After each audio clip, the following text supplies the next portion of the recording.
Hola, ¿qué tal? Bienvenido, bienvenida a Blockchain con Sabor. Mi nombre es Higini Moré y es un placer tenerte aquí. En el episodio de hoy vamos a hablar de los orígenes de la tecnología blockchain porque ha sido uno de los temas más votados en las últimas semanas en el grupo de Telegram. Te invito a unirte, si no lo estás, tienes el link en la descripción, es totalmente gratuito. Para poder entender alguna cosa, es muy importante remontarse a sus orígenes, y cuando se trata de blockchain, no solo nos encontramos con tecnología, sino que también existe detrás un componente ideológico importante. Satoshi Nakamoto, esa persona o grupo de personas que a día de hoy seguimos sin conocer su identidad, implementó Bitcoin en 2009, y esa implementación nos ha llevado a día de hoy a estar hablando de tecnología blockchain.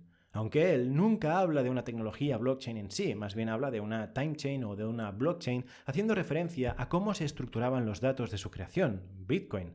Esto que Satoshi Nakamoto creó no fue por casualidad. Esta invención fue fruto de una corriente de pensamiento que defiende la descentralización del poder y la privacidad de las personas. Para poder comprender los fundamentos de la tecnología blockchain original, debemos entender la historia de tres conceptos: el cifrado, el código libre y el intercambio entre pares.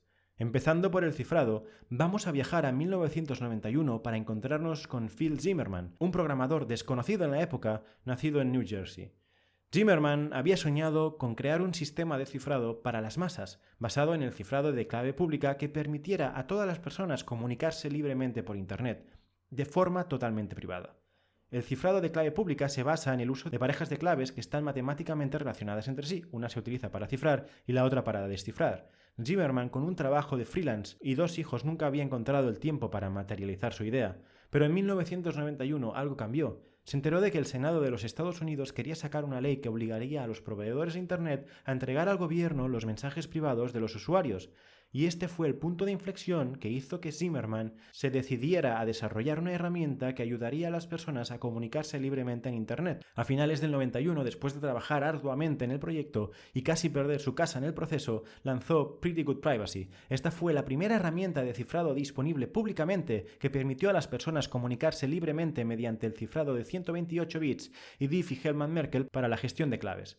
Pero el gobierno de los Estados Unidos no compartía los ideales de Zimmermann. Después de que Pretty Good Privacy se compartiera con todo el mundo y se extendiera su uso rápidamente, el Servicio de Aduanas de los Estados Unidos lo acusó bajo la Ley de Control de Explotación de Armas. El gobierno consideraba el software criptográfico como una munición y solo permitía la exportación de cifrado de baja resistencia.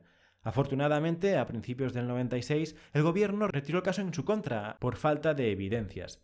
Esta historia es significativa porque, en esencia, el código que escribió Zimmermann no era más que una forma de discurso. Por lo tanto, si el gobierno de los Estados Unidos hubiera tenido éxito en su caso contra Zimmermann, habrían podido controlar la distribución de todo lo escrito en Internet, y esto podría haberse convertido en una violación de la primera enmienda de la Constitución de los Estados Unidos, que dice lo siguiente: el Congreso no promulgará ninguna ley respecto al establecimiento de una religión o la prohibición del libre ejercicio de la misma, una ley que restrinja la libertad de expresión o de prensa, o el derecho del pueblo a reunirse pacíficamente para pedir al gobierno la rectificación de sus políticas.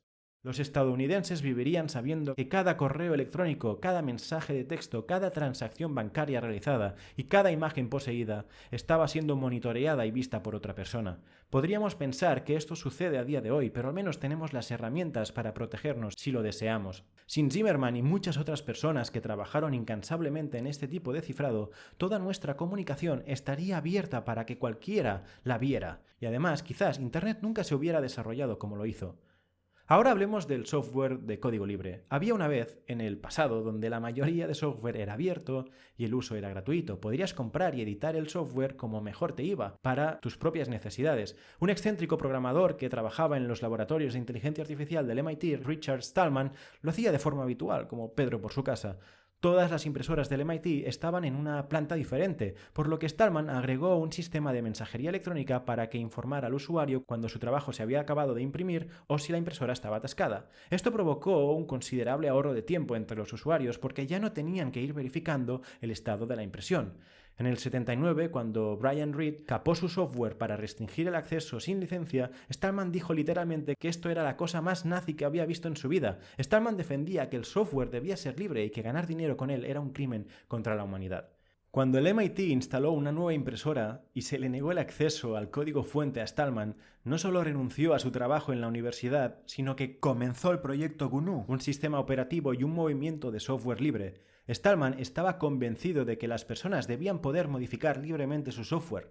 El manifiesto de GNU establece que los usuarios deben ser libres de ejecutar software, compartirlo, estudiarlo y modificarlo. Uno de los programas más famosos que se ejecuta hoy en día con esta licencia es Linux, creado por Linus Torvalds en 1991.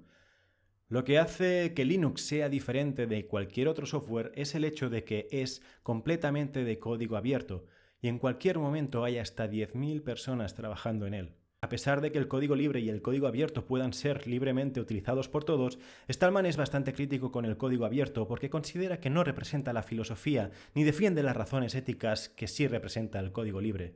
En 2005, Torvalds creó Git, un sistema de control de versiones para rastrear cambios en archivos y coordinar el trabajo en esos archivos entre varias personas. Esto posteriormente condujo a la creación de sitios como GitHub, que se utilizan hoy en día para el desarrollo y revisión de todos los cambios de código realizados en Bitcoin.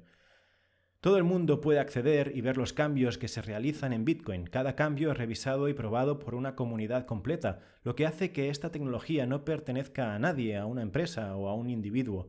Es código abierto y los usuarios son libres de ejecutarlo, compartirlo, estudiarlo y modificarlo como deseen. Y así lo vemos con todas las bifurcaciones y altcoins que han nacido basadas en Bitcoin. Y bueno, visto el código libre, lo último que debemos comprender es la tecnología que hace que blockchain sea tan resistente, que ni siquiera países como China hayan podido detenerla.